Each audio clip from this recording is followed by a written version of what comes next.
Hello guys, welcome to a new video on Tower of God New World, and in this video I'm going to talk about team building in general, and I'm going to talk about one of the strongest teams that you can possibly put together if you already have the pieces and the resources to build it. And then I'm going to talk to you about the following videos that are going to come for the specific elements, let's say, or more like the DPS units divided by element. And that's because making a single video with the different DPS units and their best teammates is going to be quite long, so I will split it in multiple videos. And in this video I will give you just a general idea on what to look for in a DPS unit and how to understand which units will work good with them, just some basics on team building. And then again, I'm going to share with you some of the most broken compositions that you could make for single stages. Most of the times, I'd say I will focus more on multi-deck battles in the follow-up videos. For this one, is going to be the single strongest team if you can. Like if you are facing either a single stage or the Trial of Chaos, let's say. So yeah, this is more or less the idea. Let me know in the comments down below if you have any suggestion for the following videos, if you would like some unconventional DPS units to be mentioned, because I will not mention every single one of them. Like for example, in the yellow element, I'm not going to mention Edahn, the chicken, even though it could be viable and probably is better than Iwa, I would say. But I'm not going to mention him. If you would like some of those less relevant units to be mentioned and tested, let me know in the comments down below. But for now, again, I will kind of skip them. So the first thing I wanted to mention is what you need to understand about your DPS unit that you are, again, taking into account. For example, let's start with a unit like Edahn that I have here in the front. The first thing you have to ask yourself is which damage type they are, and that's fairly easy to answer. You just select the unit and then you see either a staff or an atom here. If it's a staff, it's magic damage. If it's an atom, it is physical damage. They only deal one type of damage. There is no distinction between basic attack type and the active skill and the special move. They all deal the same type of damage. So that's one. Then you have to understand my DPS units, like what's the main source of their damage. Are they dealing most of their damage from basic attacks, from active skills, or from special moves? And then you can also see the second most damage of the unit, because there could be units that deal like 70% of their damage from one attack, then 28% from another, and then 2% from the last one. It will depend from unit to unit. Other units will just deal 99% of the damage from one source and the other two are just irrelevant, and things like that. It's really important to understand where their damage is coming from. Then you have to understand what is their scaling. Like, do they scale off of attack, enemy max HP, enemy current HP, their own HP, like what are they basing their damage on? And that's really important to understand. Then you need to look for, do they need crit or crit damage? Well, crit damage, almost everyone needs crit damage, but you need to look at, do they have enough crit rate in their kit already? Like, what is their kit providing them, or what is their revolution subnodes providing them? And in the case of a range unit, like in this case, we know that range units from the revolution are already getting 90% crit damage if they're SSR plus. If they're SSR, this point is a bit less relevant, but for SSR plus, they're getting 90% crit damage increase, but they're getting no crit rate. So crit rates automatically becomes a more important stat for them, because they can leverage then the 90% that they already get for free, let's say. Then we need to think about whether they need swiftness or not. Like, Do they get benefits from swiftness? And I would say most units do. There are just some of them that might have some small downsides if you have higher swiftness. Like for example, Edahn has higher burst with her special move, meaning the ticks are closer together, but the duration of the special move shortens. So her special move, like her invincibility, is going to be shorter, which means you have to get more energy in a shorter time for her to chain her special moves. So too much swiftness could be a downside in that case, but like other units, like for example an Endorsey early on, like if you are really early into the game, Endorsey is an extremely good unit, like the purple one, not the like this unit is almost forgotten, so I have to specify. She's going to be really good early on when you have no swiftness whatsoever, because she's going to be extremely low at jumping on the enemy backline. She will focus the attention of some of the enemy backline, and if she has a bit more like level 4 rapport swiftness, she might jump quickly enough that she will also like get some attention from frontline units as well. But most of the time she will just get some focus from the backline. They will almost kill her. That will then trigger the other part of her passive where she's going to jump to your team, but she's going to be slow enough that the enemies are still going to attack her, buying you more time. If she has a swiftness, she's jumping in and jumping out immediately, which is kind of trash. So there are these kind of scenarios where too high swiftness might be detrimental, but 95% of the times swiftness is good, especially on DPS units. Then we have, does the unit need attack speed? Attack speed is not only used on basic attack damage dealers, it could also be used just to generate additional energy. There are some units though that don't really do basic attacks most of the times, especially if you pair them with some of the units I'm going to mention later that are going to give them a shit ton of energy.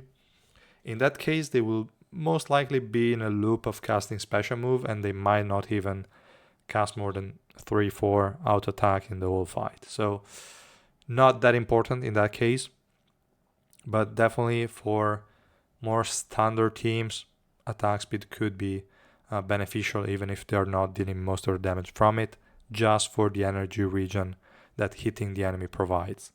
So yeah, there's also that to pay attention to. Then the remaining part would be, do they inflict any resistance shred on the enemy? Do they have any buff on themselves to increase magic pierce, or well, the pierce of their damage, so magic or physical? And do they have like a defense decrease on the enemies, stuff like that? Which kind of debuffs and buffs they provide, so that you can understand what you need to focus more on when building the buffs of your team and the supports. So these are more or less the aspects. We can have a quick look, I would say, to Edahn to try and go through these steps. So we already saw his main damage, well, not his main damage. His damage type is magic, so he's not going to have any benefits from physical resistance shred, physical pierce, whatever. He's mainly going to benefit from magic pierce and magic resistance shred. Then, like, where is most of his damage coming from? And most of his damage is either coming from the special move, if you have like three blue and above, most of his damage will already be likely to be the special move. If you have him like 3 green, maybe the 10% from the passive is going to be more impactful than the 40-ish%, maybe even less from the special move. Yeah, I think 37.5 is a 3 green, but something like that. So at that point, the passive, which is attached and connected to the basic attacks, could be more important portion of his damage. But for the most part, let's say 70-80% of his damage is coming from the special move, because we're looking at an Edahn that is 3 red or above. At very high dupes and investment, I would say even 90% of his damage is going to be the special move, because you're going to one-shot enemies with the special move alone, with all the buffing and stuff. But let's say 80% special move, then we can say 19.5% passive, and the active skills are pretty much whatever. So yeah, that's the damage distribution more or less. It's just approximate, it doesn't need to be precise, just for you to have an idea of what you need to be buffing. So we know we want to buff his special move, and a bit of attack speed won't hurt. Then what does he scale off of? And the answer is max HP of the target, which means you don't have to build any specific stats on him. It does have like attack scaling here and there, sure. Do you want to focus on that? Not necessarily, no. I wouldn't bother with just providing attack buffs to him for just this active skill, which is a very small portion of his damage. Then the extra damage on the basic attacks, almost negligible. And also the reflection damage is also not that important. So we know that we don't have to pay too much attention to that kind of scaling, which means he's also cheaper to build because he doesn't scale of his own stats for the most part. Does he care about crit? Now, we already answered this before. He does care about crit rate a bit because he has the 90% crit damage scaling from the evolution, which you might not upgrade. If you don't have it unlocked, then you don't have to bother to worry as much about crit damage. Is most likely not going to run crit damage on slot 4, so crit rate is a little less relevant in this case, but still a little bit of crit rate won't hurt. So if we have a buffer that provides it, that's definitely good. And then, does he need swiftness? Well, he's already buffing his own swiftness from when he's inside the domain, and I also think from here, yes. So he already has swiftness increases. It definitely needs a lot of swiftness to increase the frequency of the swiftness is going to reduce also the interval, or the animation cast time. So basic attacks are going to be quicker to execute, which is good. And the special move is also going to be quicker. All the active skills are going to take less time, which in turn results in an increase in DPS. He already has some, so we don't have to stress too much about putting supports that are going to buff his swiftness. Does he need attack speed? Attack speed is more important the fewer dupes he has. The more dupes he has, the least relevant that is, if that makes sense. But still extremely beneficial. He has crowd control and damage percentage on the passive that is tied to the attacks, to the basic attacks. So definitely extra attack speed will work. Does he have Pierce? He has it on Revolution 5, which is the thing we're reading here. Pretty massive as well. 80% magic resistance shred is really good. He has defense shred on the passive here, which is also really important. And that's about all he has, which is great for DPS, for sure. But yeah, he can definitely use some more here and there. And I would say those were all the questions. You might also ask if your DPS unit has enough survivability in their kit or they need more. I would say Edahn is on the more tanky side due to the fact that you don't really run him damage. If we look at my build, I'm running with him with magic resistance slot 4 and physical resistance slot 5. Is running more than 100% in both resistances, and my Pierce kind of sucks, but that's because my build is really terrible.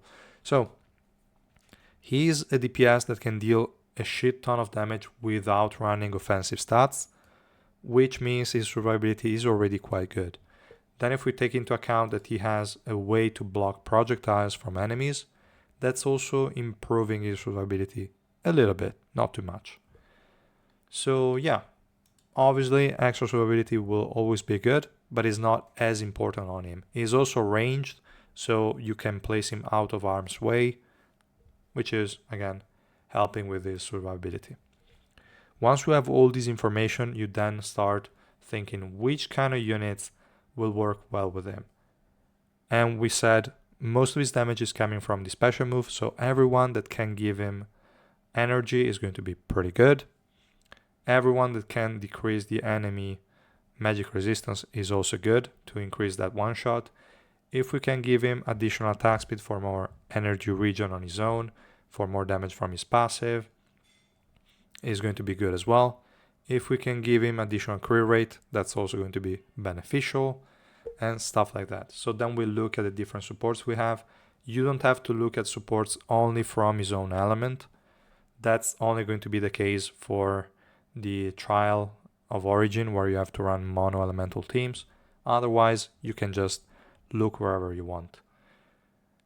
In the yellow element, we have just a few supports that could work well with him. We have the usual Bam Edahn. Bam is going to provide him energy, which is beneficial, and Edahn is going to provide everyone with extra survivability, which is always nice. He's also going to provide attack, which he doesn't need as much. So this combo is okay, but not too great. We have Shibisu, is going to be pretty helpful, I would say, especially once there is only one enemy left. This guy is going to decrease that enemy resistance by like 90%, which is massive, plus the 80% if this guy is Revolution 5, otherwise nothing. It's going to be a massive decrease on the enemy, which increases Edahn's special move like crazy, which is good. Defense Shred could also be an option, so this team could work, and this is a mono elemental team. If we look at different supports of different elements, or just teammates, not necessarily only supports, we have, for example, in purple, Nare. Nare is going to be massive. She provides energy to your highest attack unit, so in this case Edahn, which means he can chain special moves like crazy. She's going to provide an attack buff with Revolution. She's going to provide a defense decrease, a magic resistance decrease, the magic resistance decrease only with Revolution on a single target, which is also going to be helpful when there is only one enemy left. And yeah, this is kind of a really good unit to pair him with. Then, let's see, in this element, not many more. Reflejo has a magic resistance steel, which could be beneficial. And that's mostly it, I would say. You could have the magic resistance shred from Ghost, that could be helpful. Grouping from Rachel is not going to be as beneficial, but could work. So yeah. Then for red, we have some more interesting units. We have Albelda, which is going to buff attack. We don't care much, but she's going to provide swiftness, good, and extra survivability. I would say these, like Albelda is buffing Edahn the least, probably out of most of the DPS units. She's not going to be the best pair, but she definitely has good synergies, and she's an overall really solid support. We have Yellowy, which is actually quite interesting. She provides attack speed, which is okay. Crit rate, important. And then crit damage if she's Revolution 5, and this buff is going to last for the whole fight. Well, not if you're against an Urek, but whatever. So really good buff. All three stats are quite important for Edahn, so she's a good unit to pair him with. Then other units here are not going to be as important, but there is Mama Anak that I will also leave here in the team. This is going to be massive. It's going to boost Edahn's survivability with her invincibility. It's going to provide him attack speed, attack not as important, and a lot of energy. A lot of energy. Like, that's crazy. Plus extra resistances for survivability. These two together are massive. This guy is going to just cast special move over and over again. Insane. If we add Nare into the mix, that's going to be even more insane. And that's pretty much all I would say for red. If we look at blue, we have a really amazing unit as well. Garam. Garam provides additional survivability with the resistances, but he already gets quite a bit. Extra energy with Revo 5 if you have that, and also from the one of the active skills. Defense Shred, again it's a plus. Resistance Shred with the Exuded Equipment on the special move, some CC on the enemies, whatever, and the special move Pierce. Absolutely amazing pair as well. And we're approaching the team composition that I was mentioning as one of the most busted team compositions. Now I'm using a lot of time for this, like try to give you guys my perspective on what I think and what you could also think about when you look at a DPS to see which teammates work well with him. So I'm sorry if I'm talking too much about this specific case, and I might even exclude Edahn from one of the follow-up videos since I'm already saying most of the things here. But yeah, Garam, absolutely amazing. And then let's have a look at which other units we have here in the blue elements that could be helpful. And I would say nobody. Obviously, frontline units, we have Data Machine that provides a slight magic resistance decrease and is just a good tank overall. And if you have a lot of investment, she's also going to deal a lot of damage. And yeah, other units not really that important in that element. For green, we have a few options. Well, one of the, if not the best support in the game at Revolution 5, Anniversary Iwa, just extra invincibility for the whole team, massive. We have an additional tank with magic resistance shred, could be pretty important. I'm not going to mention Tromray, like that guy can be in any single team. And if you are against attack buffers and shielders, like in this scenario, it's going to be massive, but whatever, I'm not counting him. If you have him, slot him in, it's going to be fine. Regular Leroro, great magic pierce buffer for the whole team, which could also be really good. Other options here, this could be funny, but I would say if Edahn was a like green DPS, both Yeonhee and Shane could have been good picks. Shane with Revolution decreases the enemy crit hit resistance, which means more crit rate for your DPS, which is also good. And both of them provide green resistance shred.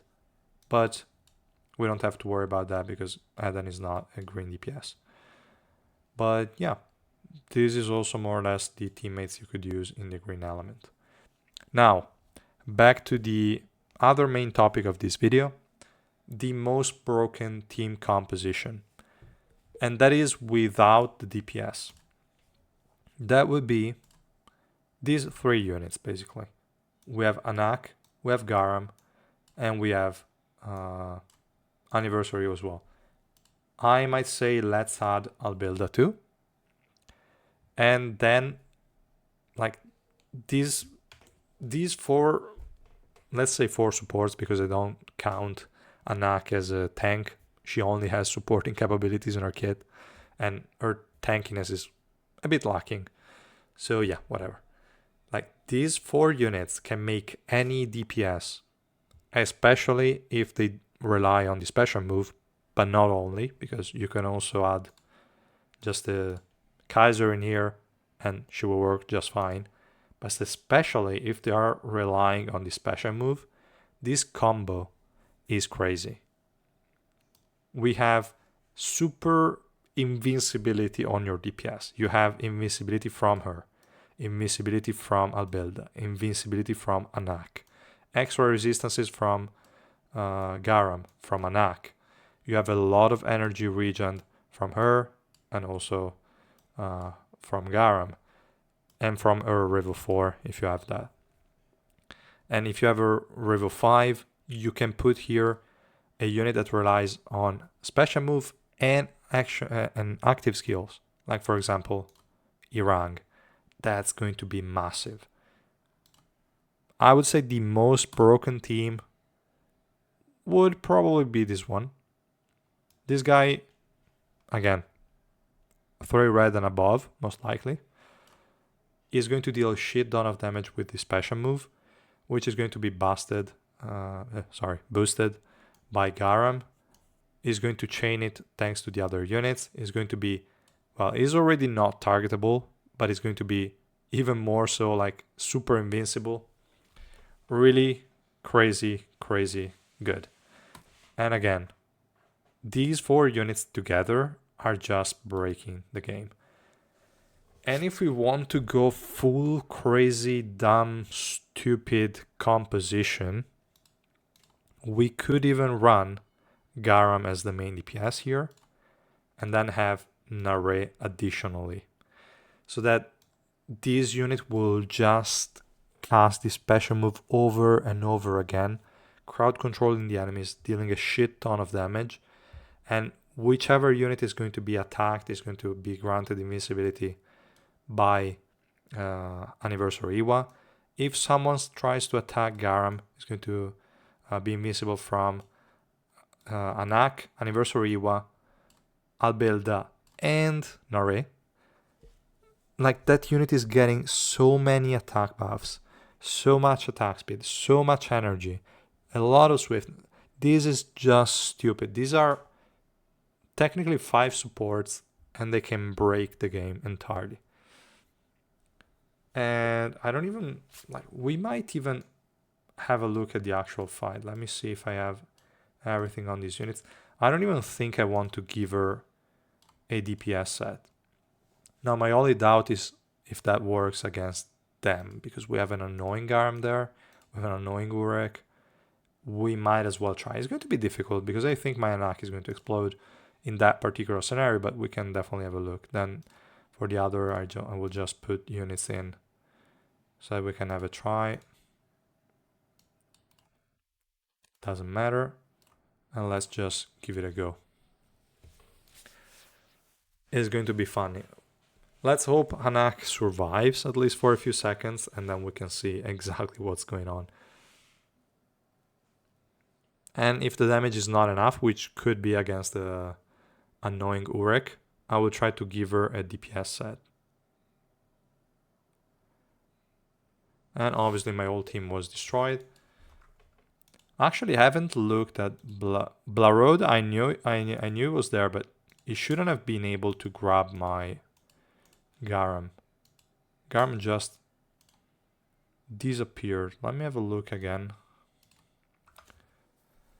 Because at the start of the battle, we have Albelda that should cast her skill to prevent attacks. Why was she grabbed? That shouldn't have been possible. Oh, wait a second.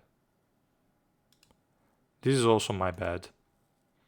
I was doing bossing, so I didn't have the auto enabled. Damn it. Why am I so dumb at times? Really crazy.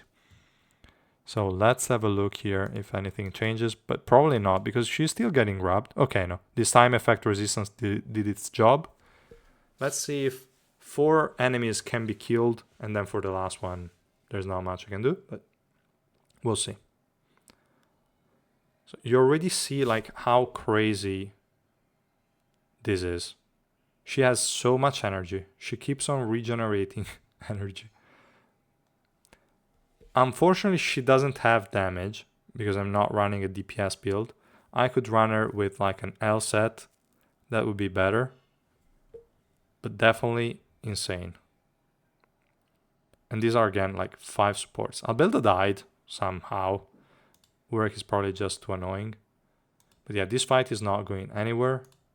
Let's go back to the Tramray variant.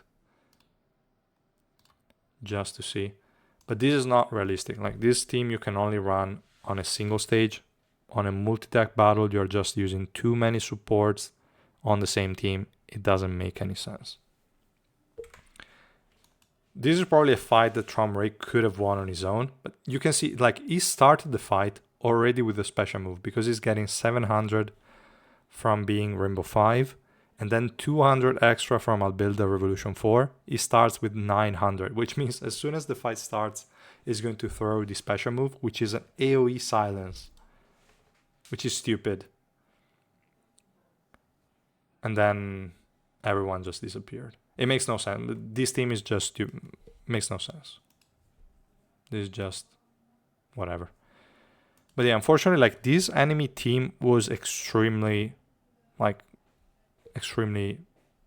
strong because they had both Urek and Garam, and together they're crazy. Then they had a good DPS, they had a Blarode to kind of bother my backline.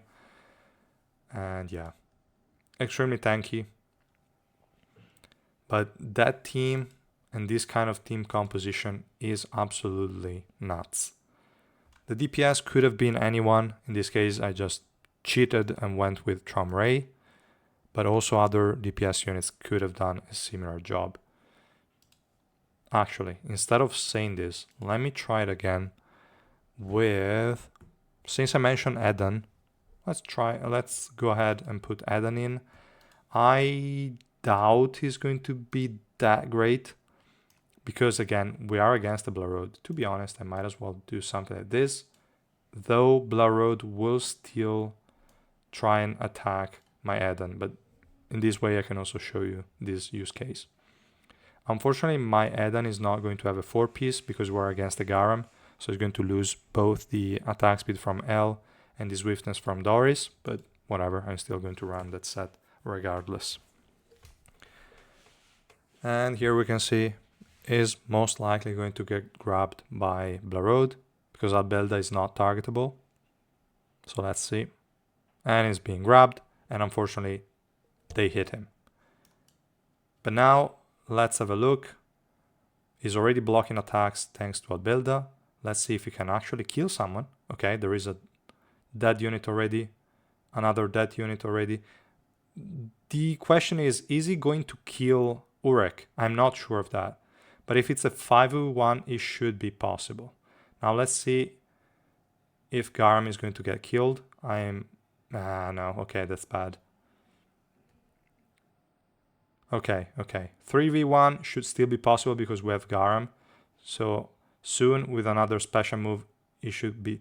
If Anak was still here, like he would be casting 2 times the special moves and Urek would have no chance.